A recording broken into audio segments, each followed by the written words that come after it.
it's CJ. Welcome to week 37 of your pregnancy.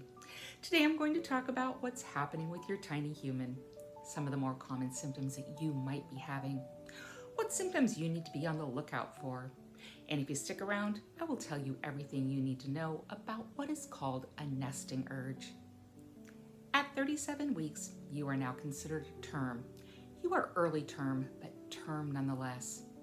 Your baby is now measuring about 19 inches or 48 centimeters from head to toe and weighs right around 5.5 to 7.5 pounds. That's 2.5 to 3.4 kilos. Depending on what app you're looking at, your baby is now either the same size as a stalk of rhubarb or a medium-sized pumpkin. Developmentally at 37 weeks, your baby's lungs are mature. The vernix and the lanugo that were covering their skin is almost completely gone. 97% of babies at 37 weeks are in the head down position. And if you were to deliver this week, unless you have something else going on, most babies at this point don't need to spend any time in the special care nursery. So here are 5 of the more common symptoms that you might be having these days. Number 1, a lot of pelvic pressure. After all, you're carrying around a 6 or 7 pound baby all the time. Number 2, frequent Braxton Hicks contractions. As you're getting closer to your due date, your uterus is going to start warming up. Number 3, increased vaginal discharge that may have some mucus in it. Your cervix is softening, you're probably losing bits of your mucus plug, and that's okay. Your body is constantly creating more mucus. Number 4, a nesting urge, a strong desire to prepare your space to bring your baby home in. And number 5, your fundal height. The top of your uterus is now measuring between 35 and 39 centimeters from the top of your pubic bone. So here are the symptoms that you need to be on the lookout for. You are no longer considered preterm, so now labor precautions are what we're interested in. If this is your first baby and you are having contractions that are so strong you can't talk through them, every 5 minutes for an hour. If this is not your first baby and you are having contractions that are so strong you can't talk through them, you need to contact your OB provider. If your water breaks, if you are bleeding heavy enough to saturate a pad in an hour, if your baby is not moving like he or she normally does, if you are having any symptoms of preeclampsia, the worst headache of your life, changes in your vision, black spots, flashing lights, or tunnel vision.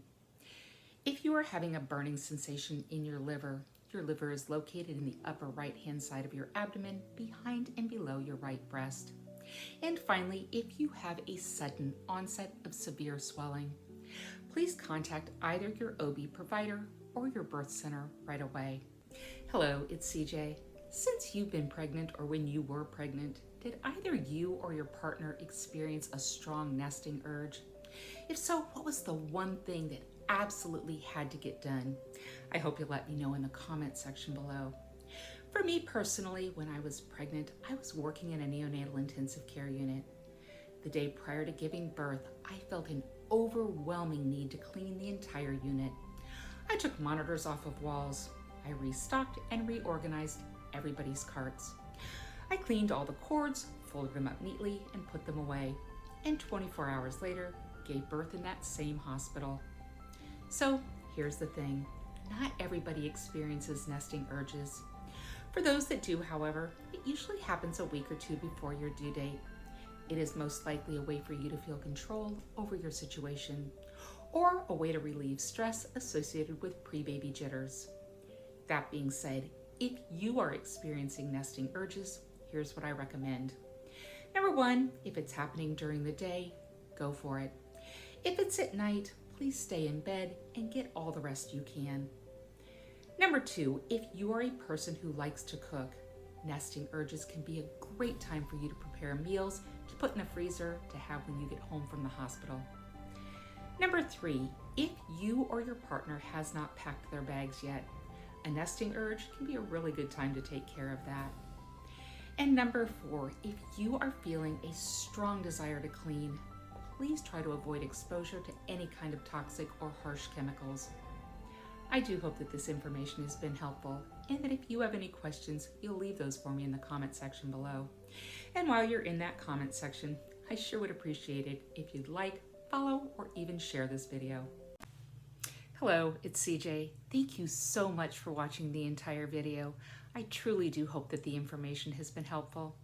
When I make these videos, it is not meant to replace a visit with your healthcare provider. Rather, my hope is after watching my video, you know what questions to ask your provider at your next visit to best meet your own healthcare needs.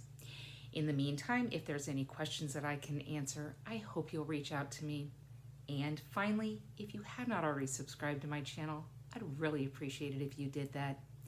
That's all I have for today. This is CJ, and I am at your cervix.